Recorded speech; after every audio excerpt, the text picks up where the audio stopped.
गया और 75 मीटर पे जाके बैठ गया। कहां पे बैठ गया? 75 मीटर पे। और जैसे ही 75 मीटर से एक छलांग ऊपर लगाएगा और इसकी एक छलांग, इसका मतलब 1 मिनट में वो 5 मीटर सीधा चढ़ता है। 1 मिनट में 5 मीटर, और मुझे भाई 5 मीटर चाहिए क्योंकि 75 और 5 कितनी हो जाएगा? 80, और 80 ही मुझे वो चढ़ाना है। ठीक है, तो इसका मतलब क्या है कि अगर मैं इसमें 1 मिनट जोड़ दूंगा 50 मिनट में तो फिर जाएगा। वंदे मातरम, स्वागत है आप सभी का आपके अपने YouTube चैनल में। भाई मैथ का प्रैक्टिस सेट नंबर 9 लेकर फिर आपके सामने में उपस्थित हो गया हूं। प्रैक्टिस सेट नंबर 9 में घातांक करनी और सरलीकरण का दोनों का मिक्स, अब मैं 2 प्रैक्टिस सेट लगवाऊंगा 9 और 10, जिसमें घातांक करनी और सरलीकरण के मिक्स क्वेश्चन में लेके चलूंगा। यानी कि चैप्टर नंबर जो घातांक करनी का है वो और जो सरलीकरण का है, ये दोनों चैप्टर में मिक्स आपको कराने वाला हूं। ठीक है, तो भाई यूपी पुलिस की मैथ के प्रैक्टिस सेट चल रहे हैं। इससे पहले आपको मैथ की क्लास भी मिल रही है और मैथ के प्रैक्टिस सेट भी मिल रहे हैं। तो जो भी बच्चा हमारा नया है तो लास्ट तक वीडियो में बने रहिए, और वीडियो अगर आपको अच्छी लगती है वीडियो को ज्यादा से ज्यादा शेयर कीजिए और लाइक भी कीजिए। साथ ही साथ कमेंट के माध्यम से बताइए कि वीडियो आपको कैसी लगी। ठीक है, तो पहले क्वेश्चन से स्टार्ट करता हूं और ज्यादा से ज्यादा क्वेश्चन कवर करने की कोशिश करूंगा। प्रैक्टिस सेट में लगभग 12 से 15 क्वेश्चन लिए गए हैं। बहुत ही बढ़िया क्वेश्चन है। यहाँ से आपको 1-2 क्वेश्चन जरूर फंसने वाला है यूपी पुलिस की वैकेंसी के अंदर। ठीक है भाई, देखिए, और इससे पहले एक चीज और मैं आपको बता दूं कि जो फॉर्म से रिलेटेड बातें हैं वो मैंने जो वीडियो इससे पहले अपलोड करी है उसे आप लोग जाके देख सकते हो। डिस्क्रिप्शन में उसका लिंक मैं दे दूंगा।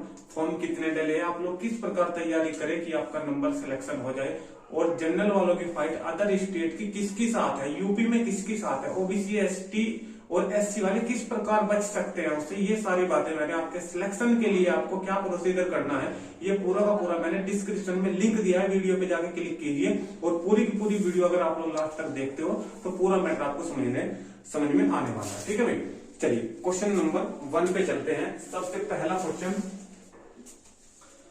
अंडर रूट में दिया हुआ है आपके 20, ट्रिक के साथ क्वेश्चन बताने वाला हूं। 20 फिर माइनस, फिर 20, फिर माइनस, फिर 20, और ये जा रहा है इनफिनिट तक, अनंत तक।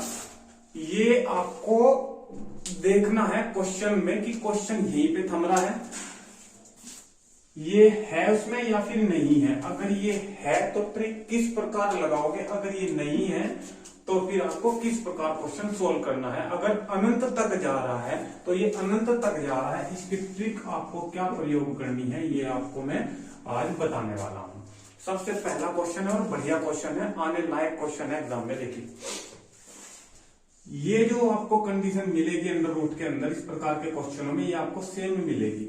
ये डिजिट आपको सेम मिलने वाली है। 20 की जगह 30 आ जाए, 40 आ जाए, 50 आ जाए, 42 आ जाए, 21 आ जाए, ये आपको सेम मिलने वाली है। ठीक है, देखिए इस प्रकार की डिजिट के 2 गुणनखंड होंगे और में 2 गुणनखंड ऐसे होंगे, में 2 गुणनखंड ऐसे होंगे जिनमें 1 अंक का अंतर होगा, जिनमें 1 अंक का अंतर होगा। इसका मतलब इस 20 के फैक्टर अगर मैं 10 दूनी 20 करता हूं तो इन दोनों में 1 का अंतर नहीं है, इन दोनों में 8 का अंतर है, तो ये फैक्टर में नहीं लूंगा। ट्रिक स्टार्ट हो चुकी है आपकी, आप लोग ध्यान से देखना कि इसके फैक्टर में किस प्रकार कर रहा हूं। फैक्टर का एक खेल है इस क्वेश्चन में, तो इसके फैक्टर में 10 दूनी 20 नहीं कर रहा हूं, इसके फैक्टर में कर रहा हूं 4 पंजे 20। 4 में और 5 में आपको दिखाई दे रहा है कि 1 का अंतर है, और ये क्वेश्चनों में आपको 1 का अंतर ही लेना है। Step number 1। सेकेंड स्टेप में पूरा क्वेश्चन ये सोल्व और आंसर आपके सामने आ जाएगा। ये स्टेप फर्स्ट और ये स्टेप सेकेंड। ठीक है, पूरा का पूरा क्वेश्चन सेकेंड स्टेप के अंदर कंप्लीट। सबसे पहली बात, गुणनखंड आपको 1 के अंतर से करने हैं। ठीक है, उसके बाद अगर बीच में माइनस है, अगर बीच में माइनस है तो कंडीशन कुछ और लगने वाली है। अगर बीच में प्लस है तो कंडीशन कुछ और लगने वाली है। यहाँ पे माइनस दिया हुआ है, यहाँ पे माइनस दिया हुआ है। जब बीच में माइनस होगा तो इन दोनों फैक्टरों में से छोटे वाला आंसर, यानी कि अब हम जो आंसर देंगे वो क्या देंगे, 4। क्या आंसर देंगे, 4, छोटे वाला आंसर। परंतु अगर यहाँ पे प्लस आता है बीच में, अगर बीच में प्लस आता है, अगर बीच में प्लस आएगा तो इन दोनों में से इस ये जो फैक्टर आए हैं 4 और 5, तो इनमें प्लस का मतलब बड़े वाला हमारा आंसर बन के आ जाएगा। ये दोनों चीजें आपको ध्यान रखनी है। इसके अलावा इस 20 की जगह अगर मैं नंबर चेंज करता हूं तो भी आप लोग क्वेश्चन को आराम से समझ लोगे। देखो क्वेश्चन अगर मैं चेंज करता हूं, यहां 20 की जगह पे मैं 6 ले लेता हूं। क्या लिया मैंने कि 6 अंडर रूट के अंदर है, तो 6 के फैक्टर ऐसे करने हैं कि अंदर 2 आ जाए। तो इस 6 के फैक्टर करेंगे हम 3 दूनी 6, क्योंकि दोनों में अंतर कितने का है, 1 का अंतर है। ठीक है, और बीच में अगर हमें माइनस दिखाई दे रहा है तो 2 हमारा आंसर, यानी कि कम वाला, क्योंकि माइनस से कोई चीज कम होती है, ठीक है, बढ़ती नहीं है।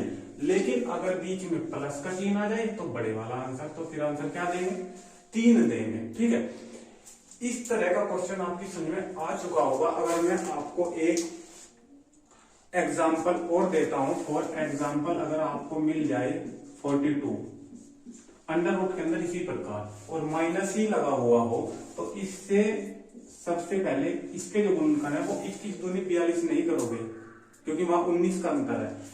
6 और इससे एकदम अगले वाला अक्षर मिलेगा या इससे पीछे वाला अक्षर मिलेगा, जैसे 4 से एकदम अगला, यानी कि दोनों में 1 का अंतर। ठीक है, तो 6 से 42 दोनों में 1 का अंतर। अगर बीच में है माइनस तो छोटे वाला आंसर वही, और अगर वही है बीच में प्लस तो बड़े वाला आंसर। प्लस पे बड़े वाला और माइनस पे छोटे वाला।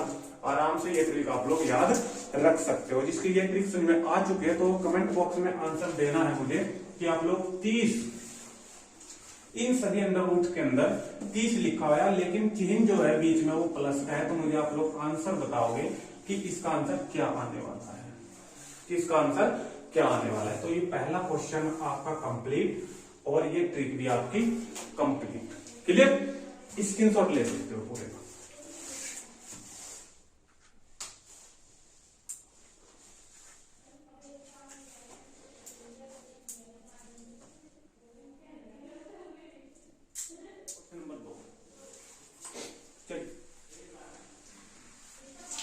क्वेश्चन नंबर 2 पे चलते हैं भाई।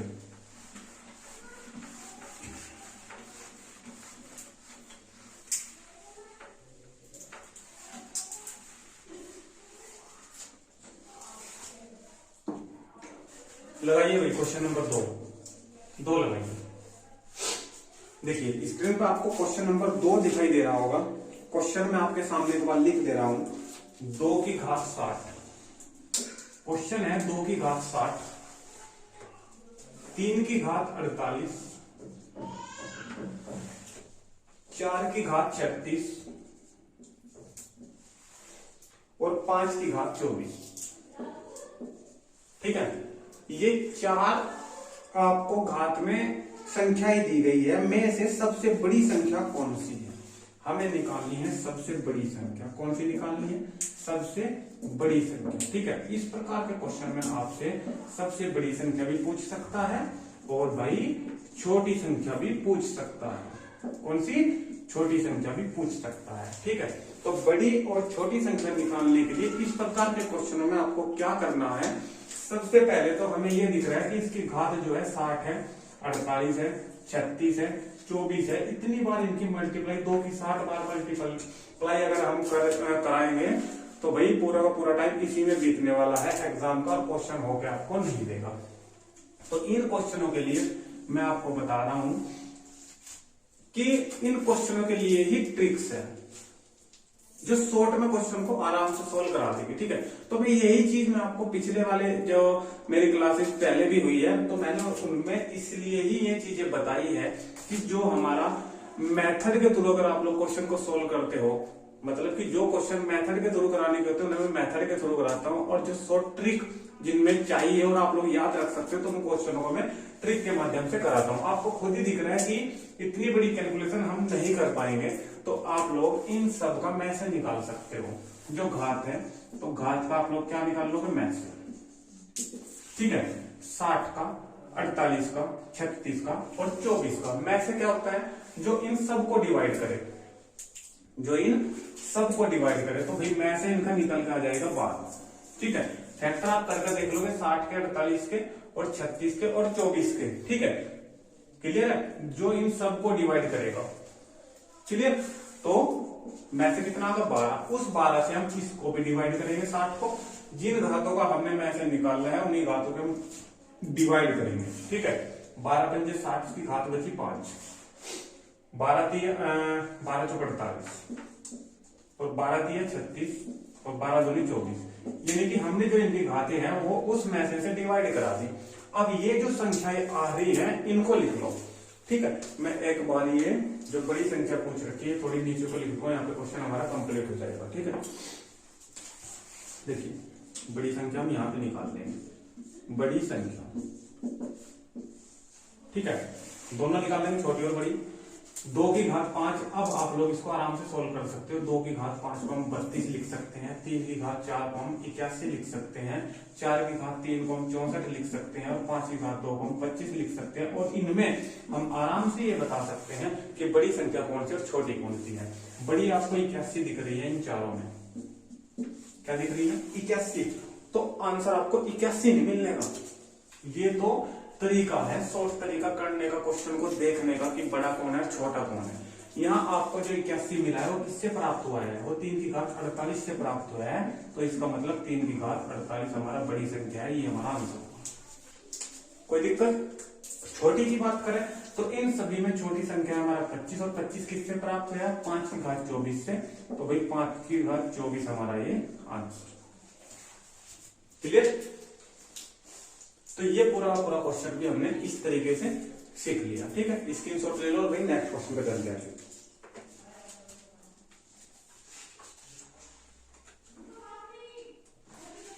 क्वेश्चन और बढ़िया से हैं, उसके बाद 1-2 क्वेश्चन थ्योरेटिकल भी लगाने वाले हैं हम। ठीक है, क्योंकि सरलीकरण में कुछ क्वेश्चन थ्योरेटिकल के बेस पे बहुत अच्छे हैं। देखिए सबसे पहले तो आपको एक क्वेश्चन को सीखने से पहले वो पूरा फॉर्मूला आपको पता होना चाहिए। देखिए डिटेल समझिए फॉर्मूले की। a की घात 3 प्लस b की घात 3 प्लस c की घात 3 माइनस 3abc, और इसके बराबर जो होता है वो होता है a plus B plus C. ठीक है, इसी के इक्वल में a square plus B square और plus C square minus A B minus B C और माइनस सी, ये पूरा होता है। ठीक है, ये फॉर्मूला तब है कब, जब a plus B plus C not equal 0, यानी कि अगर ए बी सी की जो वैल्यू दी गई है क्वेश्चन में ए की और बी की और सी की, और उन्हें जोड़ा जाए में 0 नहीं होनी चाहिए, तब ये पूरा फॉर्मूला हम प्रयोग करेंगे। मान लें कि a की वैल्यू 2 है, इसकी वैल्यू 3 है, इसकी वैल्यू 1 है, तो भाई इन जिस सबको जोड़ रहे हैं 3 2 5 1 6 हो रही है, 0 नहीं हो रही है, तो ये पूरा का पूरा फॉर्मूला लग जाएगा। परंतु सेकेंड कंडीशन में यदि a प्लस बी और प्लस सी इक्वल टू 0 हो जाए, इक्वल टू 0 हो जाए, इसका मतलब ए बी सी की जो वैल्यू थी, मान लें कि हमने ये 2 ली थी, ये 3 ली थी और ये 1 ली थी, और इसमें मैं ये कह दूं कि 3 माइनस का है, क्या कह दूं कि 3 माइनस का है, क्या कह दूं कि 3 माइनस का है। तो अब जोड़ो ए की वैल्यू 2 और सी की वैल्यू 1, 2 और 1 3, और ये बी है माइनस का 3, तो 3 से 3 कैंसिल, तो हमारा 0 प्राप्त होगा। तो अगर a plus B plus C question के अंदर a और b c तीनों को जोड़ने पे जब आपको 0 प्राप्त होता है ना, तो देखो यहाँ पे आप लोग a प्लस बी प्लस सी की वैल्यू अगर 0 भर दोगे ना, a प्लस बी प्लस सी की वैल्यू 0 भर दोगे ना, तो ये पूरा का पूरा क्या हो जाएगा 0, ये पूरा का पूरा आपको क्या मिल जाएगा 0, क्योंकि a प्लस बी प्लस सी की वैल्यू 0 है, तो ये पूरा का पूरा मल्टीप्लाई में है प्लस बी प्लस सी के, तो इसकी वैल्यू अगर यहाँ पे 0 भरते हैं तो ये पूरा का पूरा 0। तो ये देखिए इस पूरे के बराबर क्या प्राप्त हो रहा है हमें, a की 3 प्लस b की 3 प्लस c की 3 और माइनस 3abc इक्वल टू 0, हमें क्या मिला 0।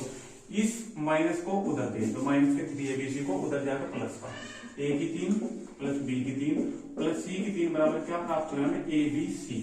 यानी कि क्वेश्चन अगर आपको मिलता है इस प्रकार का कि abc तीनों की वैल्यू अगर 0 के बराबर प्राप्त होगी, तो फॉर्मूला आप लोग ये लगाओगे a की 3 प्लस b की 3 प्लस c की 3 के बराबर हम लोग डायरेक्ट लिखेंगे abc। ठीक है, ये क्वेश्चन मैं बताने वाला हूं, आप लोग इस पूरे को स्क्रीनशॉट ले लो पहले तो, उसके बाद में क्वेश्चन लिख रहा हूँ, फिर क्वेश्चन को देखिए किस प्रकार क्वेश्चन को सोल्व करेंगे। बढ़िया क्वेश्चन है और आया गया क्वेश्चन है पिछले एग्जाम के अंदर। चलिए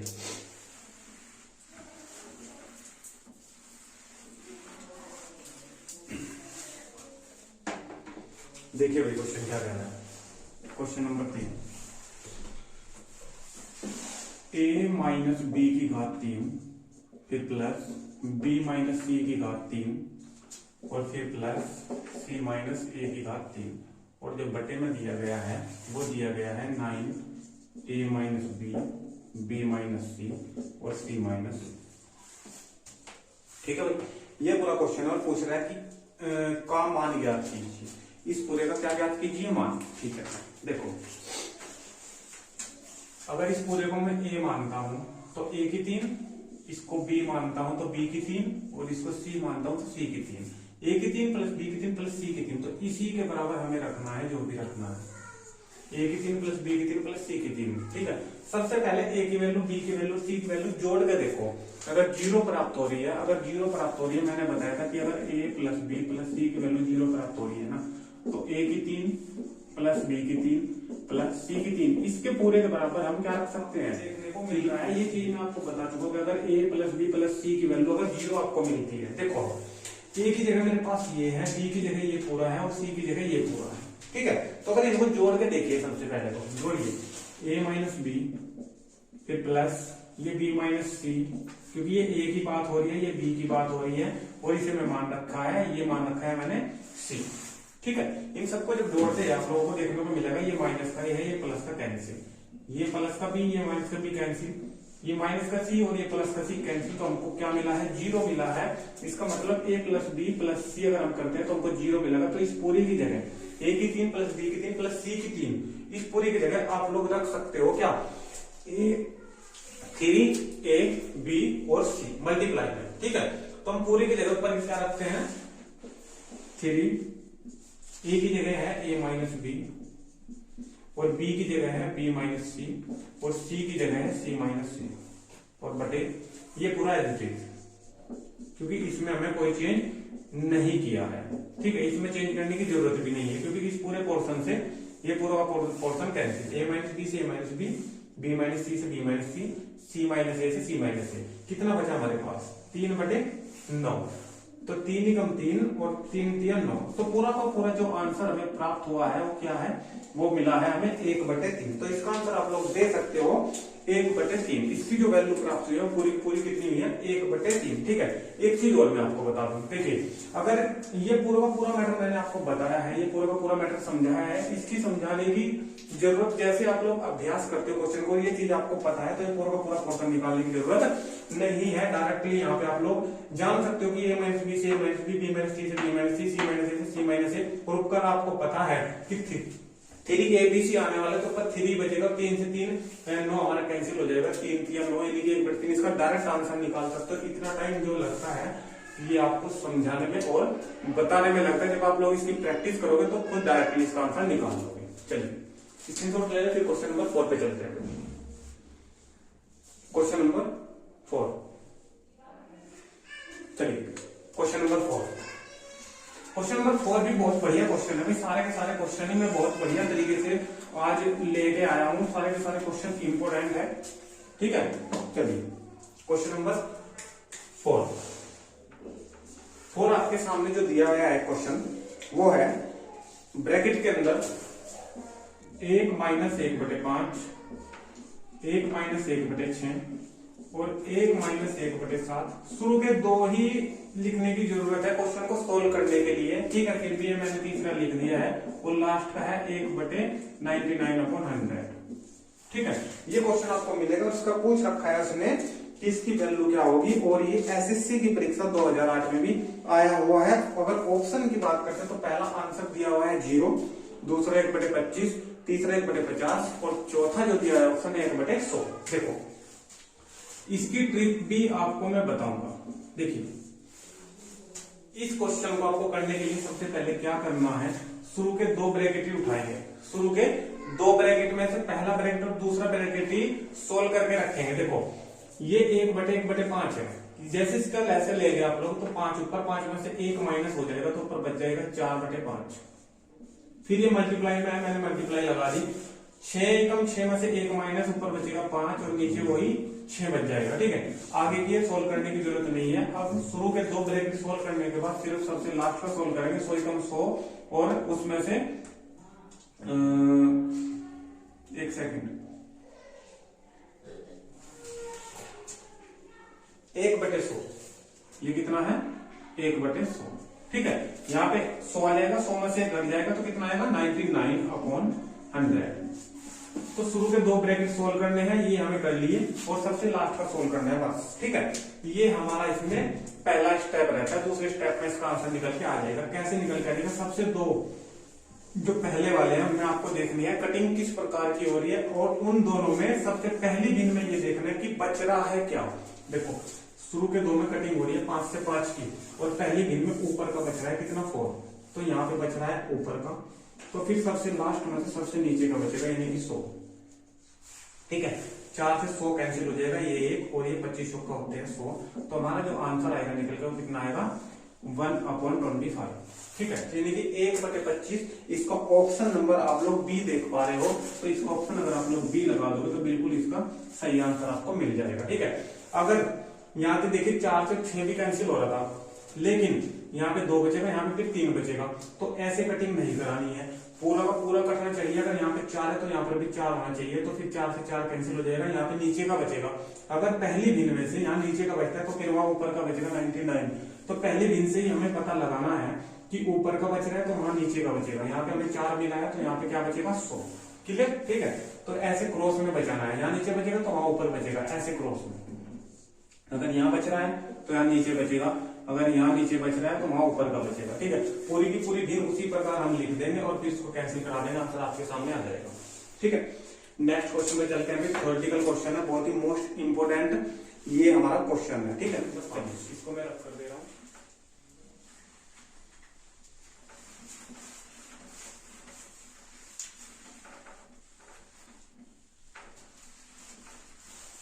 देखिए क्वेश्चन नंबर 5,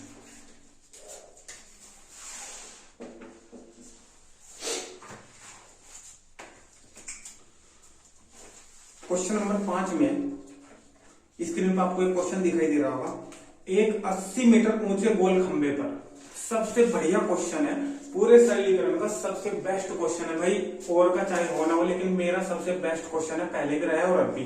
ठीक है, ध्यान देना क्वेश्चन पे, बहुत ही बढ़िया क्वेश्चन है। ये एक गोल खंबा में बना दे रहा हूं। ठीक है, ये एक गोल खंबा में बना दे रहा हूं, इसका ऊपर का पॉइंट ये है और इसका नीचे का पॉइंट ये लेके हम चलते हैं। ठीक है, और 80 मीटर इसकी ऊंचाई इसने दी है। कितनी मीटर दी है? 80 मीटर। ठीक है, ध्यान से देखना क्वेश्चन पूरा का पूरा कैसे मैं सोल्व करता हूँ। 2 लाइन में पूरा का पूरा क्वेश्चन सोल्व हो जाएगा। ठीक है भाई, डायरेक्टली आंसर तो मैं इसका दे सकता हूँ क्योंकि मैंने इसका अभ्यास किया हुआ है, और ऑप्शन नंबर ए यानी कि 51 मिनट इसका डायरेक्टली इसका आंसर आ जाएगा। ठीक है भाई, आंसर याद नहीं है, पूरा का पूरा क्वेश्चन जब माइंड में घूम जाता है ना तो डायरेक्टली इसका आंसर हमें मिल जाता है। ठीक है, जब अभ्यास आप लोग करते हो तब। अब देखिए इस क्वेश्चन को, एक 80 मीटर ऊंचे गोल खंबे पर एक बंदर 1 मिनट में 5 मीटर चढ़ता है। 1 मिनट में, देखो एक जो बंदर है वो 1 मिनट में 5 मीटर चढ़ता है। 1 मिनट में कितना चढ़ रहा है? 5 मीटर। ये मान लो कि इतना चढ़ रहा है 5 मीटर। ठीक है, परंतु दूसरे ही मिनट में आगे कह रहा है, परंतु दूसरे मिनट में 2 मीटर नीचे फिसल जाता है। दूसरे मिनट में जैसे ही 2 मिनट हुई ना कंप्लीट, जैसे ही दूसरी मिनट हुई तो ये 5 मीटर में से 2 मीटर नीचे फिसल गया। यानी कि यहां बैठा हुआ था लेकिन वो यहां से नीचे फिसल गया, वो भी कितना? 2 मीटर। ठीक है, तो भाई 2 मीटर इसमें से कम होगा। 5 मीटर वो स्टार्टिंग में गया था ऊपर, लेकिन 2 मीटर नीचे फिसलने के कारण अब जो उसकी दूरी बची है वो सिर्फ 3 मीटर बची है। अब जो ऊंचाई पे वो बचा है ना यहाँ पे, वो सिर्फ 3 मीटर की ऊंचाई पर बैठा हुआ है। तो उसका जो पूरा का पूरा क्वेश्चन हमारे पास निकल के आया है, तो 2 मिनट में वो सिर्फ चढ़ा है 3 मीटर। क्लियर? लिख दे रहा हूं एक बार क्योंकि क्वेश्चन अब यहीं से सोल्व होगा और ये आंसर आ जाएगा अगले ही सेकंड में। ठीक है, देखो 2 मिनट में 3 मीटर चढ़ रहा है। 2 मिनट में 3 मीटर चल रहा है। अब मैं क्या करूंगा, अब मैं ये कर रहा हूँ कि 25 से मैं इधर मल्टीप्लाई कर रहा हूँ, 25 से मैं इधर मल्टीप्लाई कर रहा हूँ, क्योंकि मुझे 80 वो चढ़ाना है। लेकिन 25 या 75, सिर्फ 75 मीटर ही क्यों चढ़ा रहे हैं, 25 से ही मल्टीप्लाई क्यों कर रहे हैं, 26 से क्यों नहीं कर रहे, 24 से क्यों नहीं कर रहे, ये सारी चीज मैं लास्ट में बताऊंगा। पहले जितना पोर्शन मैं करा रहा हूँ उतना समझिए, ठीक है। देखिए 25 दूनी 50, तो यहाँ पे आ गई 50 मिनट, ठीक है। और 50 मिनट में वो कितना चढ़ गया, 25 या 75 मीटर। कितने मीटर चढ़ा, 75 मीटर। मान लो कि यहाँ पे आपका 75 मीटर है और उसने यहाँ पे 75 मीटर का ये सारा का सारा जो एरिया था नीचे का वो कवर कर लिया और 75 मीटर पे जाके बैठ गया। कहां पे बैठ गया, 75 मीटर पे। और जैसे ही 75 मीटर से एक छलांग ऊपर लगाएगा और इसकी एक छलांग, इसका मतलब 1 मिनट में वो 5 मीटर सीधा चढ़ता है। 1 मिनट में 5 मीटर, और मुझे भाई 5 ही मीटर चाहिए, क्योंकि 75 और 5 कितने हो जाएगा, 80, और 80 ही मुझे वो चढ़ाना है, ठीक है। तो इसका मतलब क्या है कि अगर मैं इसमें 1 मिनट जोड़ दूंगा 50 मिनट में, तो फिर मुझे 5 मीटर इधर जोड़ना, ठीक है, क्योंकि 1 मिनट में कितना चढ़ता है, 5 मीटर। तो 50 और 1 51 मिनट में वो पूरा का पूरा 80 मीटर चढ़ जाएगा, ठीक है। तो आंसर हमारा 80 मीटर पे क्या निकल के आया, 51 मिनट। तो आंसर नंबर इसका ए दे दोगे आप लोग, 51 मिनट, ठीक है। अब दूसरी बात, यहीं से क्वेश्चन सोल्व कर रहा हूं जहां पे अटका था आगे, 2 मिनट में 3 मीटर, 2 मिनट में 3 मीटर, 2 मिनट में 3 मीटर। अब हमने यहाँ पे 25 से ही मल्टीप्लाई क्यों करी है, 26 से क्यों नहीं करी मल्टीप्लाई। देखिए अगर मैं इधर 26 से मल्टीप्लाई कर दूं, इधर मैं 26 से मल्टीप्लाई कर दूं, तो 26 दूनी 52, तो 26 दूनी 52 मीटर, और 26 दिया 78 मीटर, 26 दिया 78 मीटर। तो अब भी तो ये 80 से कम है, अब भी तो ये 80 से कम है, परंतु ये 80 से कम तो जरूर है। अब मुझे 80 पे पहुंचाना है, 78 पे मैंने छोड़ दिया लाके, 78 यहाँ पे बैठेगा, मान लो 78 पे मैंने छोड़ दिया। तो जैसे ही, क्योंकि अगली मिनट मुझे चाहिएगी, क्योंकि मुझे ये 80 पे पहुंचाना है, और पूरी 52 मिनट में वो 78 मिनट तक चढ़ पाया, तो मुझे 53 मिनट जरूर चाहिए। तो अगर मैं यहाँ 53 मिनट लेता हूँ ना अगली मिनट, तो 1 मिनट में वो 5 मिनट जाता है, तो जैसे ही 5 इसमें जोड़ूंगा तो ये पूरा 83 मीटर हो जाएगा। और जबकि 83 मीटर का एक गोल खंबा है नहीं, ये है 80 मीटर का। तो पूरा का पूरा 80 कवर करने के लिए मुझे वो 75 पे रोकना पड़ेगा, और लास्ट की जो उसकी मिनट है वो जज करनी पड़ेगी कि लास्ट की जो मिनट है वो 5 मीटर जाता है। तो 75 और 5 हमारा 80 पूरा हो जाएगा। तो इसलिए हम 1 मिनट उसकी कवर कर लेंगे, 1 मिनट ही उसको लेंगे, और 25 से ही दोनों साइड मल्टीप्लाई कराएंगे, क्योंकि ये हो जाएगा हमारा गलत अगर हम 26 से उसकी मल्टीप्लाई करते हैं, ठीक है।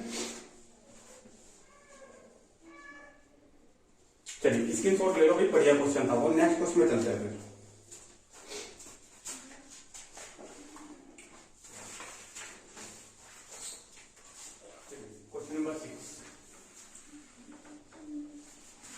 Question number 6।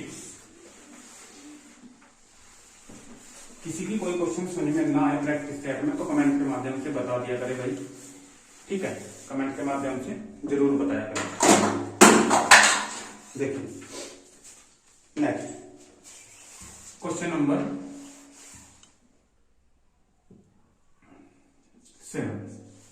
देखिए क्वेश्चन नंबर 7 क्या कह रहा है, यदि ए स्क्वायर माइनस 6a माइनस 1 बराबर 0 दिया है, तो उसने वैल्यू पूछी है a माइनस 1/a।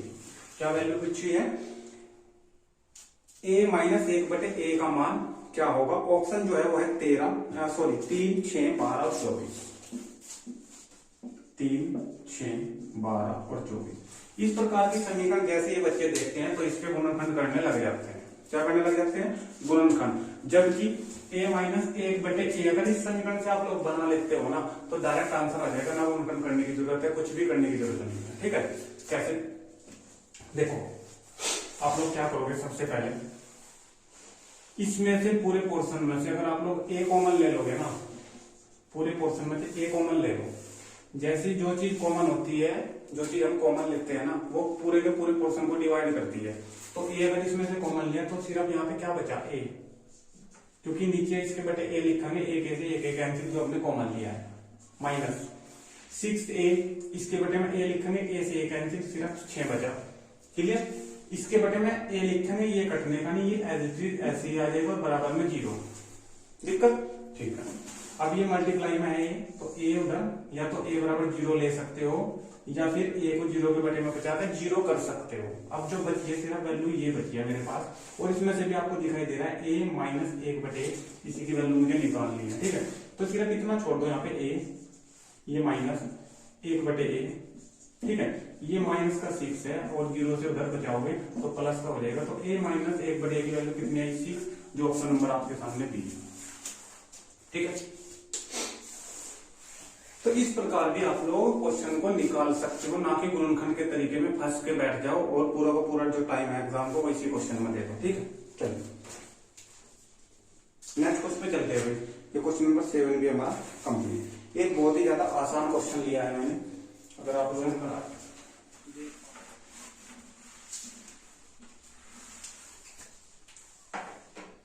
देखिए क्वेश्चन नंबर 8, जैसे स्क्रीन पर आपको क्वेश्चन दिखाई दे रहा होगा, 5 लॉकेट तथा 8 जंजीरों का कुल मूल्य 1,45,785 है। देखो 5 लॉकेट का मैं एल ले लूंगा और प्लस 8 जंजीर का मैं जे ले लो या जी ले लो। ठीक है, क्वेश्चन हमारा सही आना चाहिए। ठीक है, जंजीर का कुल मूल्य 1,45,785 ये दिया गया है पूरा मूल्य। ठीक है, निकलवा रहा है किसका? 12 लॉकेट 24 जंजीर, 12 लॉकेट सॉरी 15 लॉकेट, 15 लॉकेट और प्लस 15 लॉकेट प्लस 24 जंजीर का मूल्य वो निकलवा रहा है कि कितना आएगा। ठीक है, साफ साफ क्वेश्चन है, बहुत छोटा क्वेश्चन है। ठीक है, बिल्कुल साफ साफ आपको दिखाई दे रहा है क्या, ये लॉकेट जो यहाँ पे 5 दिए गए हैं, यहाँ पे 15 है, तो मल्टीप्लाई अगर इस 5 में 3 की कर दो तो क्या 15 आ जाएगा? बिल्कुल आ जाएगा। और 8 भी 3 गुना अगर कर दिया जाए तो 24 इसको प्राप्त हो जाएगा। इसका मतलब इसमें भी 3 से मल्टीप्लाई हो जाएगी तो पूरा 24 मिल जाएगा। तो ये पूरी समीकरण बनाने के लिए इस पूरे पोर्शन में मैं 3 की मल्टीप्लाई अगर कर दूं तो ये ही मिल जाएगा, 5 या 15 और 8 या 24। तो एक साइड बराबर से, एक साइड मैथ का ये रूल है, एक साइड में गुना कर नहीं सकता। ठीक है, अगर मैं गुना इधर कर रहा हूं तो फिर मुझे इधर भी करनी पड़ेगी। ठीक है, और जैसे ही मैं इधर गुना करूंगा तो आपको जितने पैसे जितना मूल्य 15 लॉकेट और 24 जंजीर का मिलने वाला है वो 3 की मल्टीप्लाई करके आपको यहाँ पे मिल जाएगा, वही आंसर आपको प्राप्त हो जाएगा। क्योंकि ये पूरी की पूरी समीकरण आपको प्राप्त हो जाएगी जो नीचे वाली दी है। 3 से मल्टीप्लाई करोगे तो 15 लॉकेट, 3 से मल्टीप्लाई करोगे तो 24 जंजीर, देखो यही आ गई ना। ठीक है, तो जब इधर 3 से मल्टीप्लाई करोगे तो इसको पूरे में मैंने दिखा दिया, 3 से मल्टीप्लाई करेगा, आप लोग मल्टीप्लाई करा के इसका जो भी आंसर आएगा सेल्फ कमेंट के माध्यम से मुझे दीजिए। ठीक है, चलिए फिर नेक्स्ट क्वेश्चन चलते हैं। आसान क्वेश्चन था, तो वही बहुत ज्यादा आसान क्वेश्चन था, लेकिन इस प्रकार का क्वेश्चन आपको मिल सकता है यूपी पुलिस के अंदर। चलिए क्वेश्चन नंबर 9, नेक्स्ट क्वेश्चन चलता है।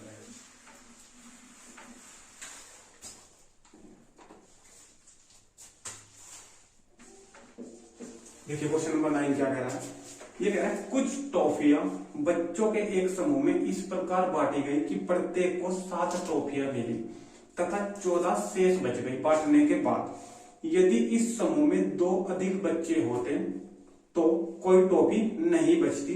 इस समूह में कितने बच्चे थे? ठीक है, मान लो कि इस समूह में x बच्चे थे। क्या मान लिया? इस समूह में मान ले कि x बच्चे थे। कितने थे? x। और वो कह रहा है कि कुछ टॉफियां बच्चों के एक समूह में इस प्रकार बांटी गई है कि प्रत्येक को 7 टॉफी मिली। प्रत्येक का मतलब एक बच्चे को 7 मिल रही है, और अगर 7 दी जा रही है ना तो 14 शेष बच रही है। 7 टॉफी दे रहा है, 14 शेष बचा रहा है। देखिए टोटल कैसे निकाल लेंगे टॉफी। मान ले कि मेरे पास ये बच्चे x है और मान लो कि मेरे पास 5 बच्चे हैं। कितने बच्चे हैं? 5 बच्चे हैं, और प्रत्येक को वो कह रहा है कि 7 टॉफी मिल रही है। प्रत्येक को कितना कह रहा है? 7 टॉफी मिल रही है। एक को 7 मिल रही है तो 5 को कितने मिलेगी? मल्टीप्लाई करा देंगे, 35 टॉफी मिल जाएगी। इतनी मिलने के बाद भी 14 शेष टॉफी बच रही है, तो 14 शेष जो बच रही है वो भी जोड़ दो। तो जो कुल टॉफी आई ना वो कितनी आई? 49 यानी कि 49। इसी प्रकार यहाँ क्वेश्चन करेंगे बच्चे मेरे पास कितने हैं x, एक को कितनी टॉफी मिल रही है 7, तो 7 से करेंगे मल्टीप्लाई, और शेष कितनी टॉफी बच रही है 14, ये 14 इसमें जोड़ देंगे तो ये मेरे पास जो प्राप्त हुई ना, ये टोटल टॉफी प्राप्त होगी। कुल टॉफी जितनी थी तो 7x + 14 मिल गई। क्या मिल गई 7x + 14। अब दोबारा वो क्या कह रहा है, यदि इस समूह में 2 अधिक बच्चे होते, 2 अधिक बच्चे, ये जो x थे ना, अब की बात ये कह रहा है कि अगर 2 बच्चे में अधिक कर दूं, 2 बच्चे में अधिक कर दूं और ये ही टॉफी यानी कि प्रत्येक को 7 दूं ना, तो कोई शेष नहीं बचती, तो 7 से इसमें मल्टीप्लाई करा दो। अब की बार शेष कुछ नहीं बच रही है, तो इसका मतलब ये भी क्या निकल के आ गई टॉफी, और टॉफी बराबर टॉफी में रख सकता हूं किसी भी क्वेश्चन को सोल्व करने के लिए। ठीक है, इसको सोल्व करके देखो क्या आएगा। 7 की x 7x और 14 ये बराबर 7 के अंदर मल्टीप्लाई करो 7x और 7 दूनी 14, तो देखो 7x + 14 और 7x + 14, तो सारा का सारा क्वेश्चन जो है यहाँ पे आके रुक गया, क्योंकि x की वैल्यू भी नहीं निकाल सकते और ना ही यहाँ से क्वेश्चन को हम आगे लेके चल सकते हैं, क्योंकि 7x और 14 दोनों साइड, लेफ्ट हैंड साइड और राइट हैंड साइड बराबर है, यहाँ से हमें कोई वैल्यू प्राप्त नहीं होगी। तो आपको एक ऑप्शन नंबर डी दिखाई दे रहा होगा। जब इस प्रकार का क्वेश्चन आपको मिलता है, क्वेश्चन सोल्व नहीं हो पाता है, ठीक है, ऑप्शन ऐसे नहीं है, तो आपको एक ऑप्शन ऐसा मिलेगा कि निर्धारित नहीं किया जा सकता, तो आप लोग आंसर दोगे निर्धारित नहीं किया जा सकता। ऑप्शन नंबर डी, निर्धारित नहीं किया जा सकता। इसका मतलब यह है कि क्वेश्चन को हम आगे सोल्व नहीं कर सकते, हम नहीं बता सकते हैं कि इस समूह में कितने बच्चे थे। ठीक है, तो ये हमारा क्वेश्चन नंबर 9 भी कंप्लीट हुआ है। ठीक है भाई, तो घातांकनी और सरलीकरण के दोनों चैप्टर में इकट्ठे लेकर चल रहा हूँ। आशा करता हूँ कि कल के प्रैक्टिस सेट में इसको मैं खत्म कर दूंगा, दोनों चैप्टर को, घातांकनी को भी और सरलीकरण को भी। ठीक है, तो प्रैक्टिस सेट नंबर 9 में जितने क्वेश्चन ये मैंने कराए हैं, अगर ये क्वेश्चन आपको समझ में आए हैं तो कमेंट के माध्यम से जरूर बताइएगा। ठीक है, और ऐसी ही वीडियो और देखने के लिए हमारे चैनल को सब्सक्राइब कर लीजिए और साथ में जो बेल आइकन है उसको भी दबा लीजिए। उससे ये होगा जैसे ही मैं नई वीडियो डालता हूँ वो आप तक सबसे पहले पहुंच जाएगी। ठीक है, तो मिलते हैं नेक्स्ट वीडियो, तब तक के लिए आप सभी दोस्तों को धन्यवाद। थैंक यू, जय हिंद, जय भारत।